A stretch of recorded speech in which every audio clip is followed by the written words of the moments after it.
Hello again, and welcome to another edition of Media Watch. I'm your co-host, Derek Tait. I'm Bob Anthony. And I'm their friend and guest, Alan Singer. Yes, we invited Dr. Singer back because at the back end of the last show, he managed to bring to our attention a very interesting story, which we will get into as soon as I let folks know that this has been brought to you by EVT Educational Productions, Manhattan Neighborhood Network, and the good graces of Zoom. And so Alan, we ended the last show with the fact that last summer there were all these BLM protests across the country pertaining to unjust policing and very bad policing and violence by police departments across the country against people of color, Black people, poor people. And you brought to our attention a New York Times video analysis. Tell our viewers what that was about. Well, last year's Black Lives Matter protests in New York City essentially provoked a multi-day police riot. And the New York Times has video footage, which I will show in a minute, documenting this. As a result of all the evidence, even the city's Department of Investigation is forced to acknowledge, and I quote, "Some police officers used aggressive tactics that violated the First Amendment rights of protesters," end quote. More than 2,000 peaceful protesters were arrested, basically to justify police misbehavior. You know, when the report was released, Mayor de Blasio still maintained, a great majority of police officers had respected the rights of Black Lives Matter protesters. The report, however, pointed to systemic failure in the police response, again quoting, that went beyond poor judgment or misconduct by some individual officers. Now, what we're looking at is what New York City, what has been documented, we saw all across the country, where ill-prepared and unrestrained police turned peaceful protests into mass chaos when police rioted. And this happened in Philadelphia, Chicago, Dallas, Los Angeles, Indianapolis, Denver, Raleigh, Portland, Oregon, and of course in Minneapolis, Minnesota. Now, the Times actually took video from the entire collections of protests in New York City. Yes. And then basically had a team analyze what came up when they screened those videos and based their reporting on their in-depth reporting based on that video analysis. Let's just show at least one of those clips. So I have two very brief, like 20 seconds. Yeah, not a problem. Did you do screen share? Yep, just you hit screen share, or should I hit screen share? And play.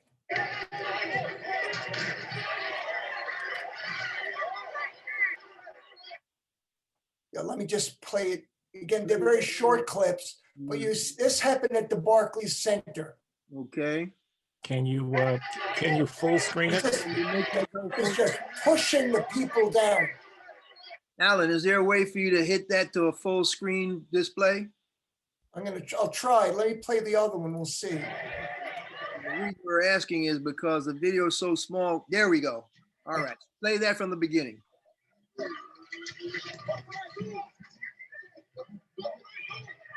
What did I do? What did I do?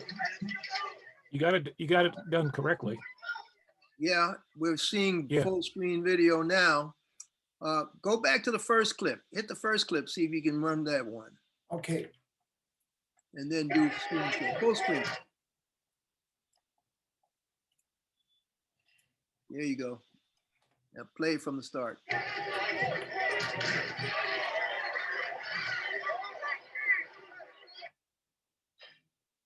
Now they have 60 of these clips. Yeah, and I'm sure they were able to screen it in a slower and better format than we can see on our screens here. But the analysis, and I'm paraphrasing, is this was not a one-off. This was total bad, riotous behavior by the cops at many of those protests. you saw the cop in the white shirt was just beating a guy. And then when the guy went down, other cops came over and helped beat the guy while he was on the ground. Okay. So Now, the cop in the white had to be a higher rank he was like officer. a supervisor. Yes. Yes, so that's triply bad because he's giving basically permission for his the lower rank. If he's leading the beat down of the rioters, you know his underlings are going to follow his example, which they proceeded to do, right? And what you see in all of these, when one cop is attacking a protester, the other cops mass around and join in. It's as if, it gives them license to do this. And it's very disturbing. It's a police riot. The bottom line is that's emblematic of what was going on across the country. Yes. Okay, all right. So interestingly enough, the proximate cause of all those things was the death of George Floyd. And we have since discovered, since the trial of Derek Chauvin, the police officer charged with killing George Floyd, is now on trial, that Derek Chauvin knelt on George Floyd's neck, not 8 minutes and 42 seconds, but 9 minutes and 29 seconds. So it was almost another 40 seconds of indifference with his hand in his pocket, just staring straight ahead, not totally concerned with what the people surrounding this murder or killing was saying to him about check his pulse, see what's wrong, the man looks like he might be dying. Whatever they were yelling, it didn't seem to faze him because he didn't, for 9 minutes and 29 seconds, he just knelt there unfazed and unmoved based on the video that we've been able to see, correct? I mean, I'm not a doctor and I don't know, there's a figure that doctors throw out as to how long a human can last without breathing, without taking a breath. And he was well beyond that limit of passing out and basically the body shutting down. So the 9 minutes and change was more than enough. And the officer should have known that if there was any issue that he wasn't breathing, or that even if he was coughing, they should have known better. And that's what they're trying to prove in the case. It was murder. There's just no excuse. His supervisors and all the supervisors in Minneapolis police have now testified that this was a violation of our procedures. There was nothing in our training, nothing in our books that justified this behavior. This was murder. And you're making a great point, Alan, because we were talking about this off air. Now we have a case where police officers are on trial and we're getting actual testimony from police brass that goes against the police officers on trial. And we're not used to seeing this in a police trial. Now, the police usually rally to defend their own. And the police union in Minneapolis, they are paying for the defense of Chauvin. So the ordinary police officers, at least officially, are defending him. One of the things that puzzles me— they're going to pay for the lawyers, so I guess they're defending him if their money paying for the defense. They charged, so like $1 million fund was set up for his defense. One of the things that puzzles me is the other 3 officers that were there, they've been charged with aiding and abetting him, although they did not have their knee on Floyd's neck. I'm surprised they haven't asked for a plea bargain and said, look, we don't want to go to jail for what this man did. But so far they've been respecting the blue line, and none of them have publicly at least come out and said what he did was unacceptable. Here's my real key question, because on Media Watch, we have gone down this road many a time over the years about cops being tried for their bad behavior that has been fully recorded on video. We were just to rehash some recent history, not so recent history, but the gentleman didn't die, but it was as big a trial as we'll ever see like this one, and that was the Rodney King beating. And that was 1991. You couldn't ask for more documentation on how viciously that man was beaten. And basically, they requested a change of venue, and they moved the trial from where the crime was perpetrated, and it indeed was a crime, it was a vicious beating, to a very friendly territory. It was Simi Valley in California, a known conservative bastion with no people of color anywhere in residence, so that you know it was going to be an all-white jury. And all those cops that you saw on that video, you could believe your lying eyes when you saw the video that they unmercifully beat Rodney King to a pulp. I mean, I remember what his face looked like in those post-hospital days, and it was horrendous. And that didn't seem to sway the Simi Valley jury in any way. And so all the cops in the Rodney King beating walked. And so we have seen this over and over ad infinitum for years on end. So Alan, as a historian, perspective-wise, what's your take on what may or may not occur with this first trial? Never mind the other two accomplices aiding and abetting, just Derek Chauvin. Where are you coming down based on the testimony you've seen and the history of how cops seem to not get held accountable for their actions, even when there is documented video evidence of them committing heinous crimes? Look, I mean, we're looking, this is what a childish Gambino. This is America, and this is America. Police don't get convicted of crimes against African-American victims. And this is a trial so far has been striking in that the supervisors have testified against Chauvin. Now, Chauvin's lawyer did press for a change of venue, and it was rejected by the trial judge. They may be hoping to get it overturned on appeal, but every day the testimony has been outrageous against Chauvin.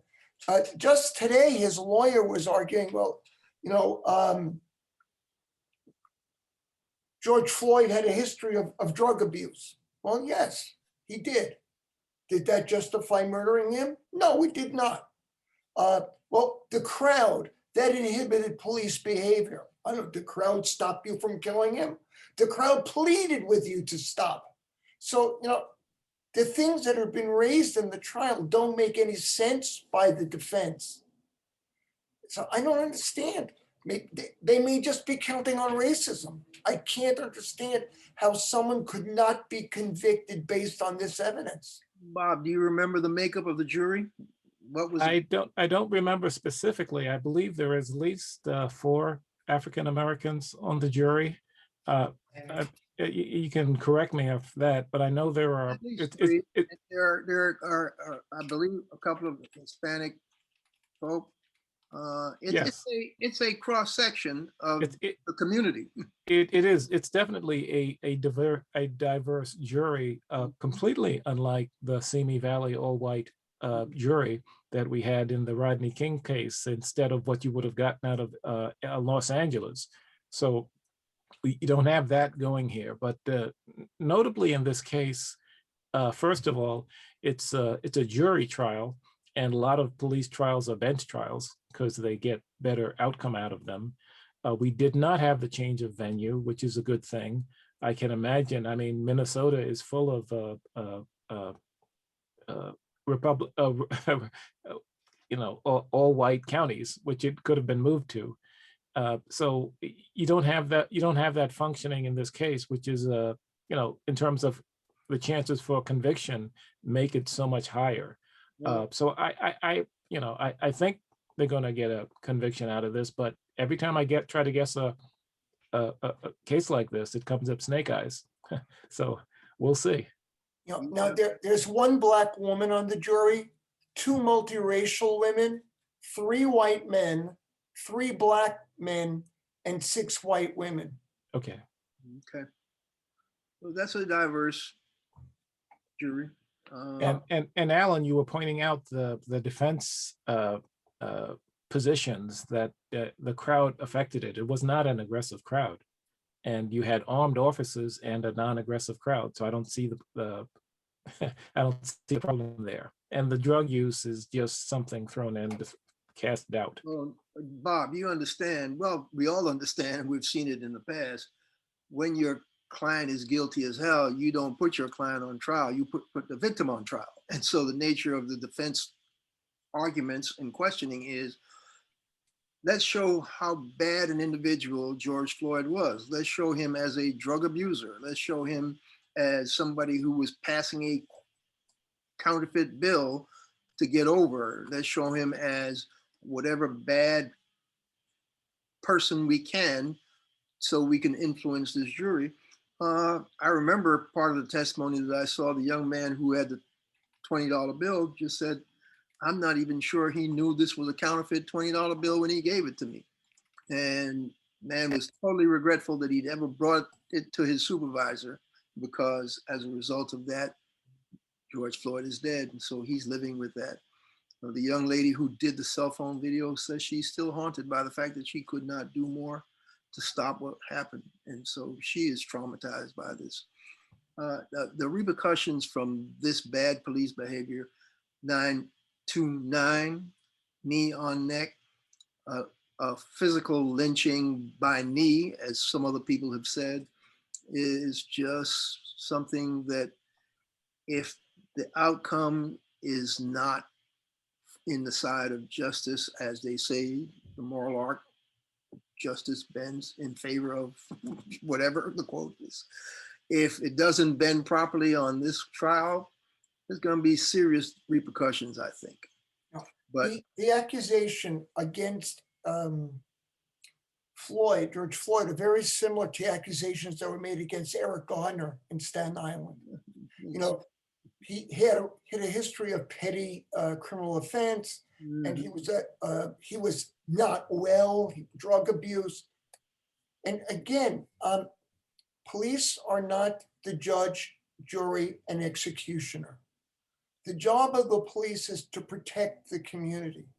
They weren't protecting anybody. No one was threatened by Eric Garner.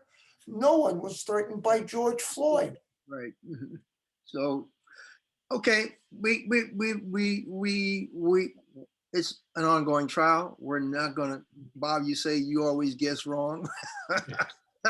Look, I saw a thing on Soul of a Nation last night, because we're taping the Wednesday before our Monday air. And there was a guy who'd been unjustly convicted, Black person.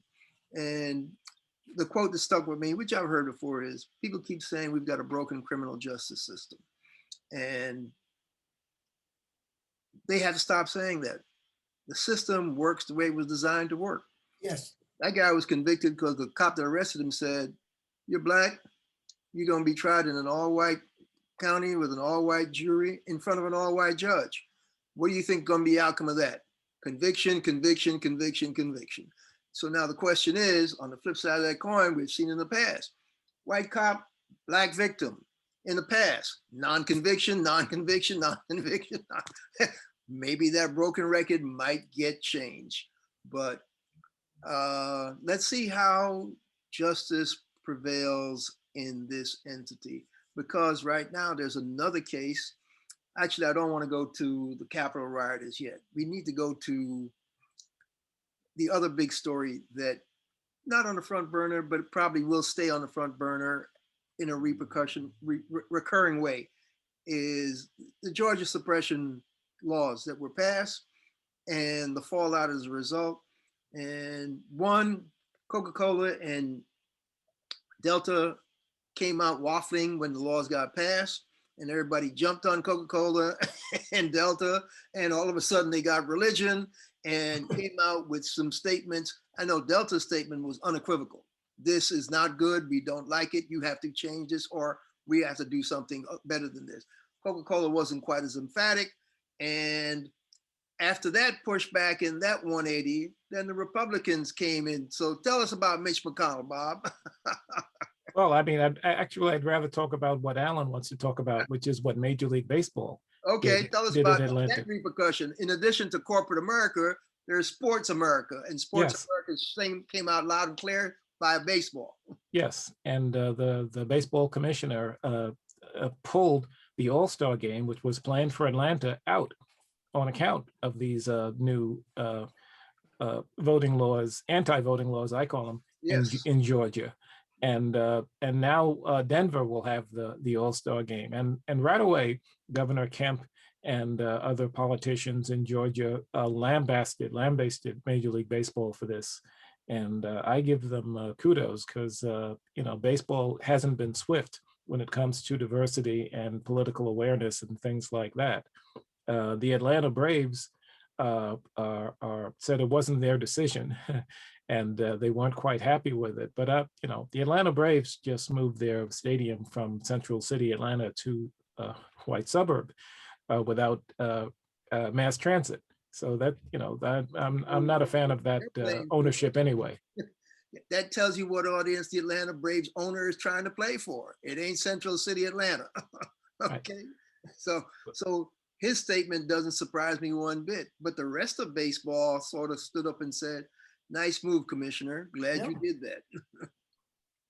And as for Mitch McConnell alleging that we ought to keep politics out of this situation, keep baseball out of politics, and I've had it with that guy for a long time, so I'm not even gonna spend much of my breath talking about him.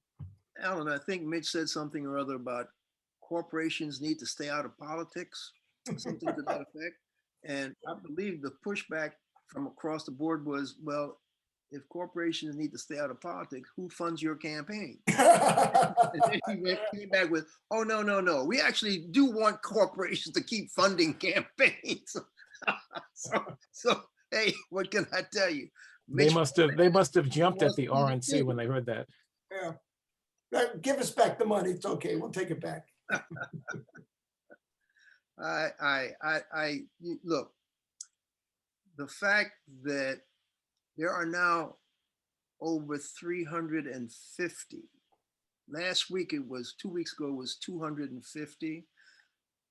We're taping on April 7th before our Monday air, and it's already up to 350 plus. It might be 361 by now. Laws being run through state legislatures across the country, mimicking the Georgia voter suppression bill. They passed it in Texas, and the corporations in Texas, like American Airlines and I believe AT&T, all said, no, we don't like this. This is not about pushing our democracy the way it should be. This is about suppressing the right to vote. So we need to come up with different ways of doing things, like making people get more access to the polls, not less.